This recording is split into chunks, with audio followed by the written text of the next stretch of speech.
Perkenalkan, nama saya Ayu Putri Lestari Sinaga, kelas 12 DKKR 2. Di sini saya perwakilan dari kelompok Buah Kesemek. Saya berperan sebagai anggota, sebagai Ketua Putri Afriani, anggota Rumiris Tambunan, Monica Angel, dan Yohana. Di sini saya akan menjelaskan teks editorial. Apa itu teks editorial? Teks editorial adalah suatu tulisan opini atau pendapat yang ditulis oleh penulis sebuah media terhadap isu atau peristiwa aktual yang sedang hangat diperbincangkan di masyarakat. Teks editorial ini dianggap sebagai pandangan resmi dari media tersebut terhadap isu yang dibicarakan. Meskipun teks editorial secara umum berisikan opini ataupun pandangan penulis, teks editorial harus dilengkapi dengan fakta, bukti, ataupun argumentasi yang logis. Dalam beberapa koran ataupun media, teks editorial disebut sebagai tajuk rencana.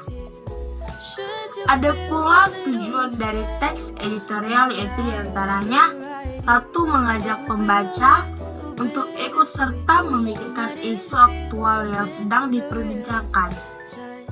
2. Memberikan opini ataupun pandangan redaksi kepada pembaca terhadap isu yang sedang berkembang. Ada pula manfaat dari teks editorial, yaitu: 1. Memberikan informasi kepada pembaca. 2. Merangsang pemikiran pembaca. 3. Pada beberapa kesempatan untuk menggerakkan pembaca untuk bertindak. Teks editorial umumnya menjelaskan berita dan dampaknya kepada masyarakat. Selain itu, teks editorial memberi latar belakang dari kaitan tersebut dengan kenyataan sosial dan faktor yang mempengaruhi dengan lebih menyeluruh. Terkadang, teks editorial juga dilengkapi dengan analisis yang berfungsi untuk mempersiapkan masyarakat akan kemungkinan-kemungkinan yang bisa terjadi, serta memberikan penilaian moral mengenai berita ataupun isu tersebut. Ada pula jenis-jenis dari teks editorial, itu dibagi menjadi 3, yaitu teks editorial interpretif, bertujuan untuk menjelaskan isu dengan menyajikan fakta dan figur untuk memberikan pengetahuan. 2. Teks editorial kontroversial, bertujuan untuk meyakinkan pembaca pada keinginan atau menumbuhkan kepercayaan pembaca terhadap suatu isu. 3. Teks editorial explanatory, bertujuan untuk menyajikan masalah atau suatu isu supaya bisa dinilai oleh pembaca. Biasanya, teks editorial ini mempunyai tujuan untuk mengidentifikasi suatu masalah dan membuka mata masyarakat supaya bisa memperhatikan suatu isu. Setiap teks editorial memiliki ciri-ciri sebagai berikut.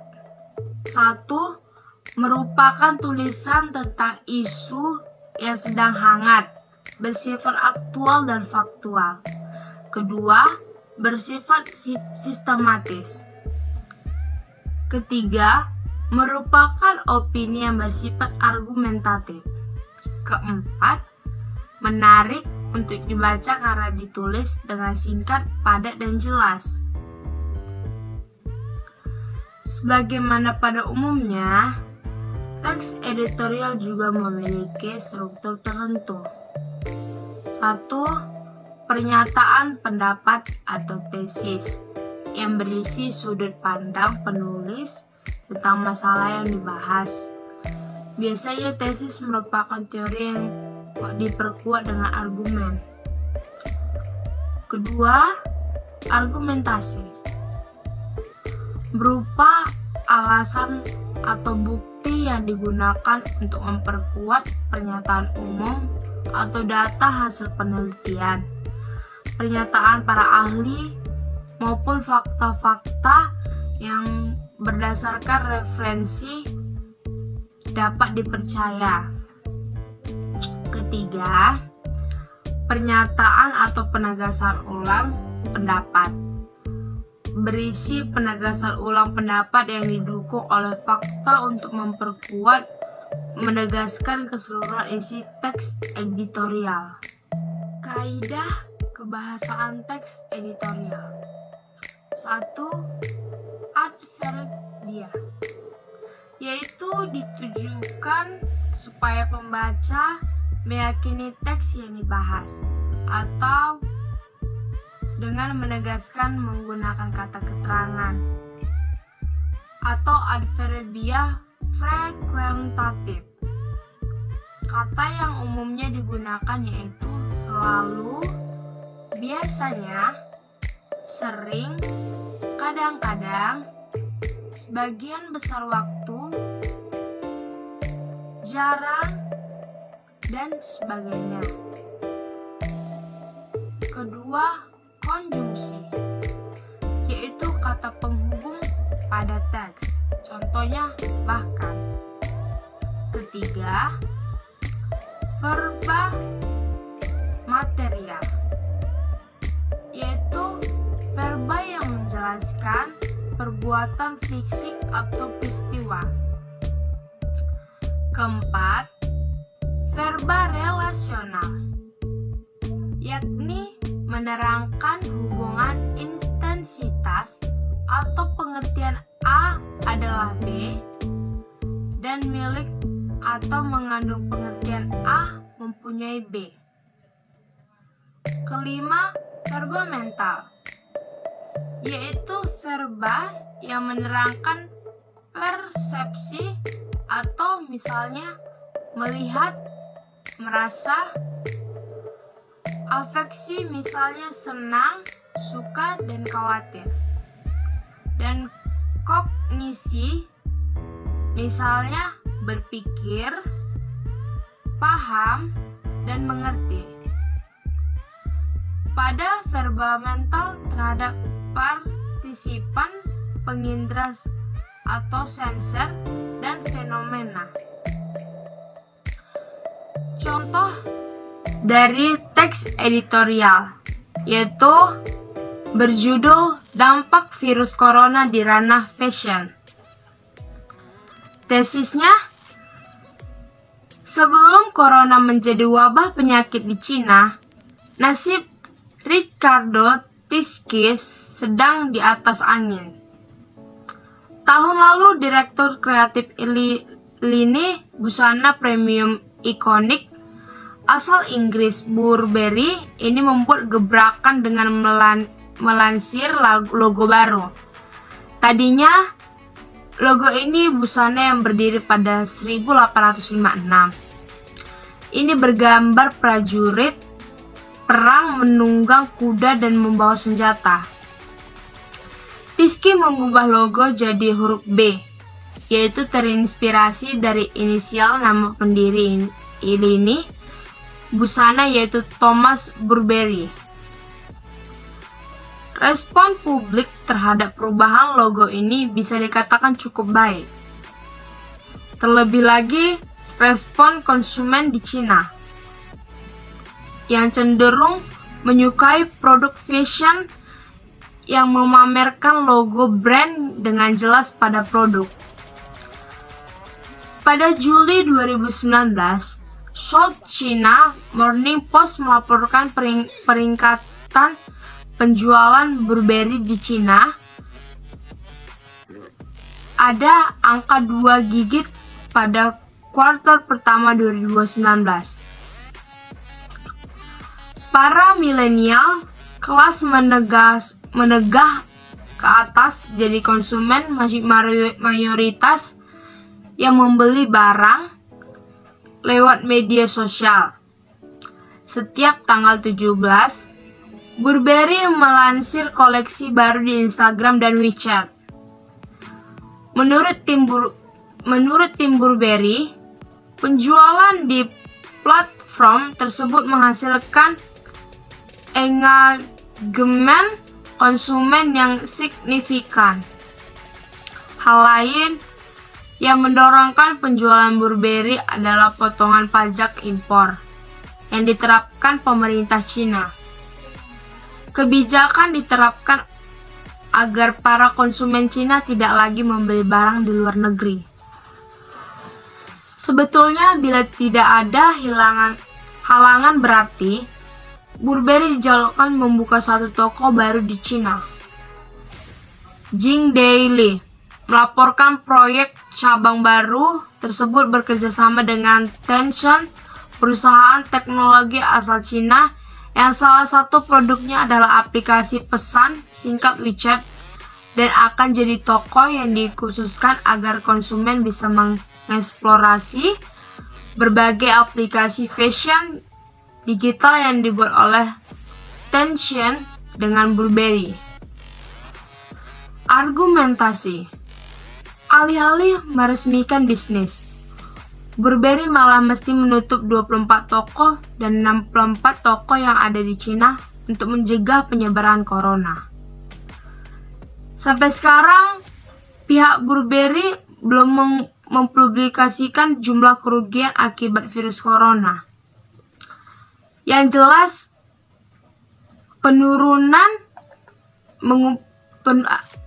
penjualan barang fashion mewah di Cina itu benar terjadi dan bukan hanya dialami Burberry.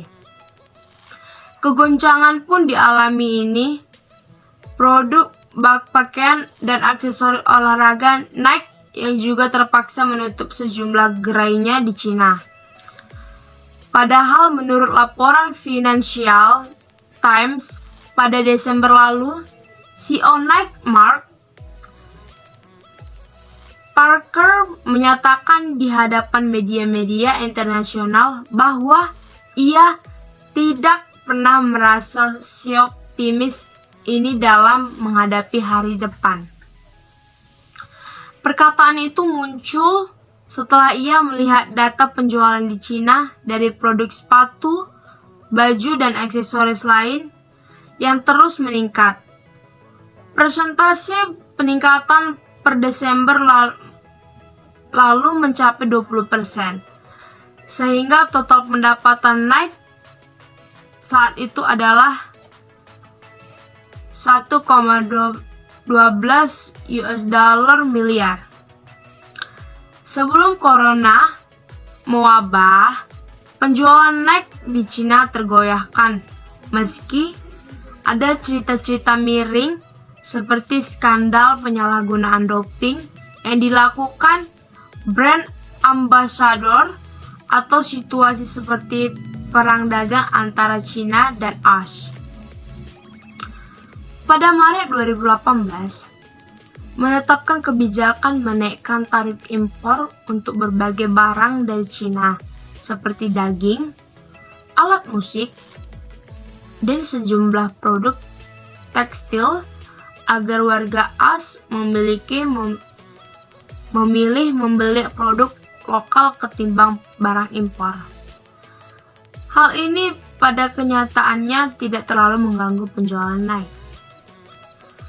Selain Nike dan Burberry, ini busana lain yang sedang laris-larisnya di Cina, Levi's, Kate Spade, Coach, Stuart Weitzman, Michael Kors, Versace, H&M, dan Uniqlo pun tutup toko. Tidak semua brand terbuka dengan jumlah prediksi penurunan akibat penutupan toko.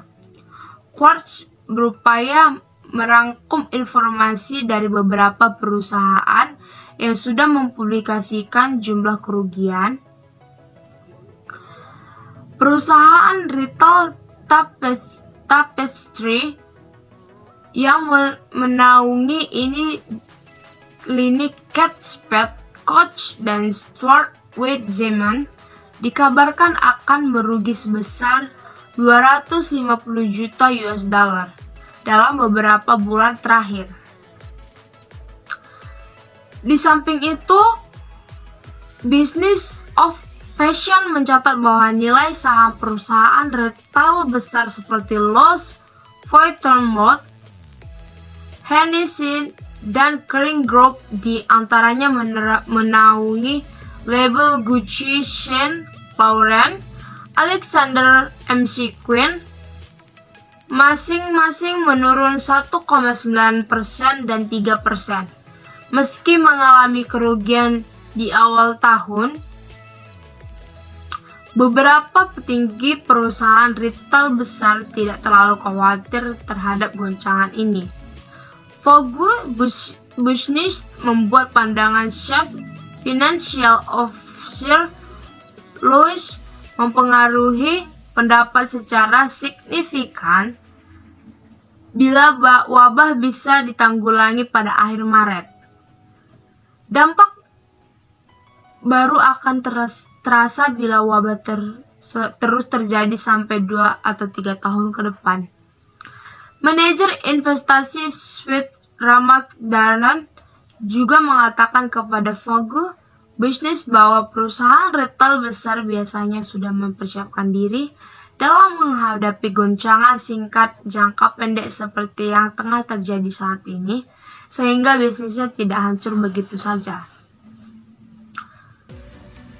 Beberapa lini fashion atau aksesoris di AS masih menggantungkan produksi di China. Pada Maret 2019 lalu, South China Morning Post melaporkan bahwa salah satu penyebab ketergantungan produksi di China karena belum ada negara yang mampu menyaingi kemampuan produksi barang di negara tersebut baik dari sisi kualitas maupun kuantitas. Salah satu penyebabnya, negara-negara tersebut belum memiliki alat produksi secanggih China. Selain itu, dari sisi konsumsi, konsumen China adalah pembeli paling potensial. Tahun lalu, lembaga riset Fung Business Intelligence melansir laporan China Apparel Market Update PDF. Hasil studi menunjukkan tahun 2019 adalah titik puncak peningkatan penjualan busana sejak 2014. Peningkatan daya beli disebabkan oleh kestabilan kondisi perekonomian konsumen. Sebagian dari kestabilan kondisi perekonomian konsumen mengalami peningkatan penghasilan dan ingin meningkatkan standar hidup. Golongan terbesar konsumen di China adalah para perempuan. Dari jenis barang yang paling banyak dibeli adalah pakaian olahraga atau sportswear. Beberapa hal yang melatari larisnya penjualan sportswear adalah rencana pemerintah yang ingin memajukan tingkat kesehatan dan industri olahraga di China. Pemerintah China bahkan membuat beberapa panduan seperti 2016 atau 2020 National Fitness Plan, 13 5 Years Plan for the Development of Sport Industry, Guiding Operation of the State Council of Speeding Up the Development of the Competitive Sports Industry. Penegasan ulang, konsumen China adalah orang-orang yang ingin tampil beda dan dianggap memiliki selera tinggi. Oleh karena itu, mereka tak segan mengeluarkan banyak uang untuk barang-barang prestisius. Kini rutinitas untuk belanja barang mewah mesti tertunda akibat corona. Satu-satunya barang yang paling laris di China saat ini adalah masker.